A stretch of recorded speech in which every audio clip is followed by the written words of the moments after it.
بسم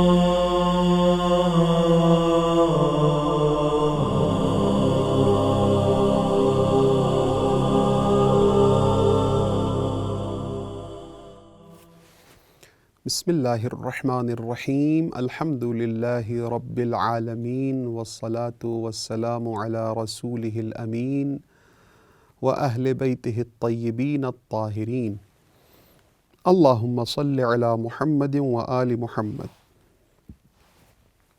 ناظرین گرامی، تفسیر سورہ قصص میں ہم حضرت موسیٰ علیہ السلام کی زندگی کے اس مرحلے تک پہنچے کہ حضرت موسیٰ علیہ السلام جب مدین سے واپس مصر کی جانب روانہ تھے تو راستے میں انہیں آگ جلتی ہوئی نظر آئی دور سے، اور وہ وہاں پہنچے تو آگ لینے پہنچے تھے لیکن رسالت مل گئی ان کو۔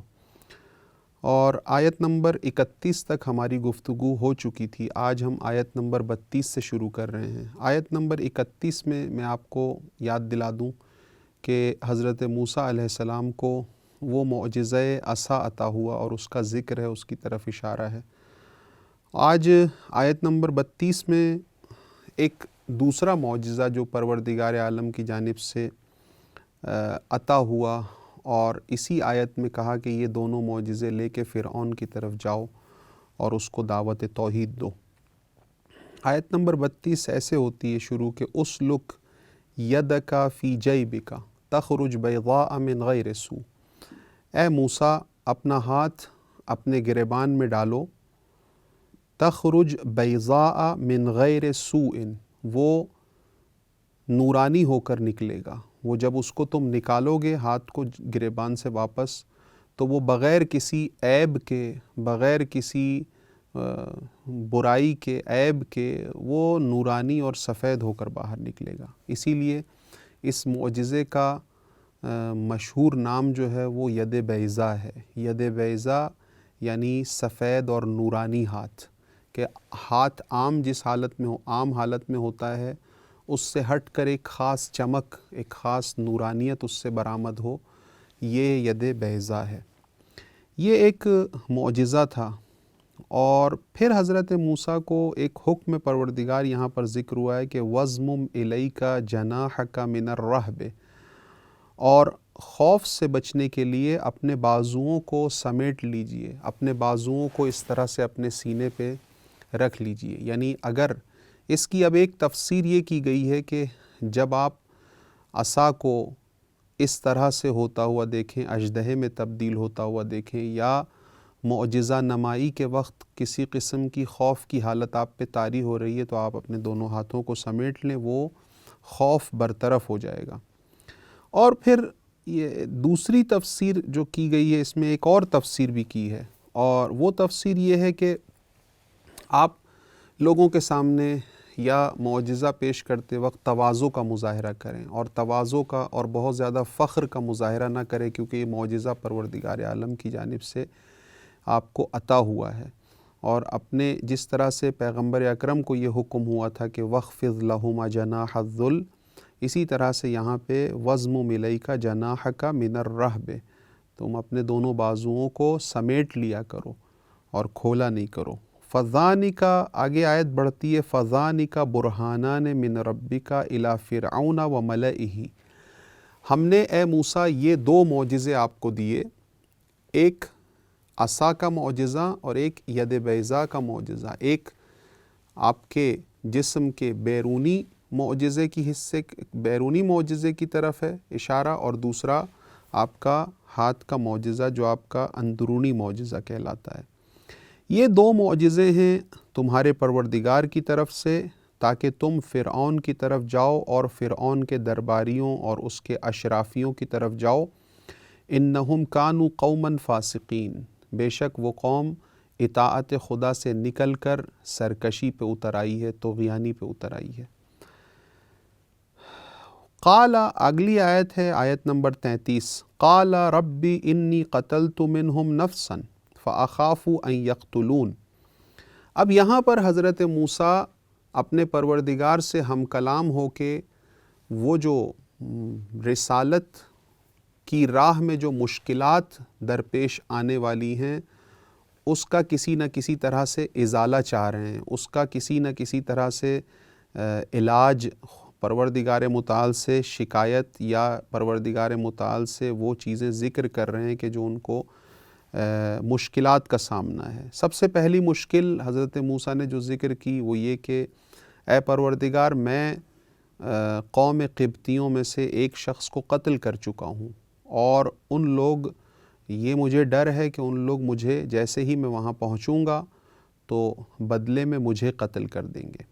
یہ آیت نمبر 33 اس کی طرف اشارہ ہے کہ قال موسیٰ علیہ السلام نے فرمایا رب، اے میرے پروردگار، انی قتلت منہم نفسا، میں نے ان کے ایک آدمی کو قتل کر ڈالا ہے، فاخاف ان یقتلون، تو ڈرتا ہوں کہ کہیں وہ مجھے قتل نہ کر دیں، اور جب قتل کر دیں گے تو یہ جو دعوت حق ہے یہ ختم ہو کے رہ جائے گی۔ وَأَخِي هَارُونَ هُوَ أَفْصَحُ مِنِّي لِسَانًا فَأَرْسِلْهُ مَعِيَ رِدْءًا يُصَدِّقُنِي إِنِّي أَخَافُ أَن يُكَذِّبُونِ۔ جو دوسری مشکل درپیش ہے وہ مجھے یہ ہے کہ زبان میں میری لکنت ہے، اور خاص کر یہ لکنت جب زیادہ واضح ہوتی ہے کہ جب مجھے کوئی جھٹلائے یا کوئی غصے میں آ جاؤں تو اس وقت یہ لکنت شاید اور ظاہر ہو جاتی ہے، آشکار ہو جاتی ہے۔ اسی لیے پروردگار عالم سے دوسری چیز جو مانگی، آیت نمبر 34 میں کہا وَأَخِي هَارُونَ هُوَ أَفْصَحُ مِنِّي لِسَانًا، اور میرا بھائی ہارون، ان کی زبان مجھ سے زیادہ فصیح ہے، آشکار ہے۔ چنانچہ وہ آیت معروف آپ کو یاد ہے کہ جب دوسری جگہ پہ فرمایا رب اشرح لی صدری ویسر لی امری واحلل عقدۃ من لسانی، اے پروردگار مجھے شرح صدر عطا فرما، اور جو زبان میں میری ایک لکنت ہے، ایک عقدہ ہے، اس عقدے کی عقدہ گشائی فرما۔ تو یہاں فرما رہے ہیں کہ میرے بھائی ہارون کی لسان اور زبان مجھ سے زیادہ واضح اور فصیح ہے، فَأَرْسِلْهُ مَعِيَ رِدْءً، تو میرے ساتھ میرے بھائی ہارون کو بھی پشت پناہی کے ساتھ طور پہ مجھے بھیج دے، یصدقنی، وہ میری دعوت کی اور تصدیق کرے گا۔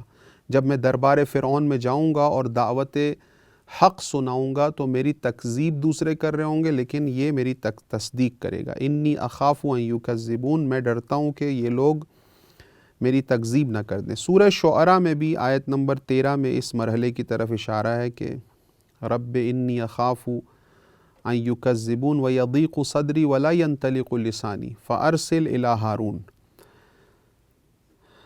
اگلی جو 35ویں آیت ہے جو ہماری آج کی آخری آیت آج کی نشست کی ثابت ہوگی، اس میں پروردگار عالم نے حضرت موسیٰ علیہ السلام کی ان باتوں کو سنا اور ان باتوں کا مثبت جواب دیا، استجابت کی۔ قال، اللہ تعالیٰ نے فرمایا سنشد عضدک باخیک، ہم تمہارے بھائی کے ذریعے سے تمہیں مضبوط کریں گے اور تمہارے بھائی کی مدد ہم شامل حال کریں گے تمہارے۔ وَنَجْعَلُ لَكُمَا سُلْطَانًا، اور دیکھو یہ ڈرنا مت، غلبہ ہم تمہارے ہی لیے غلبہ اور فتح و نصرت رکھیں گے۔ فَلَا يَصِلُونَ إِلَيْكُمَا، وہ فرعون اور فرعونی ان کا ہاتھ تم تک نہیں پہنچ پائے گا، یعنی وہ لوگ تم پر غالب نہیں ہو سکتے۔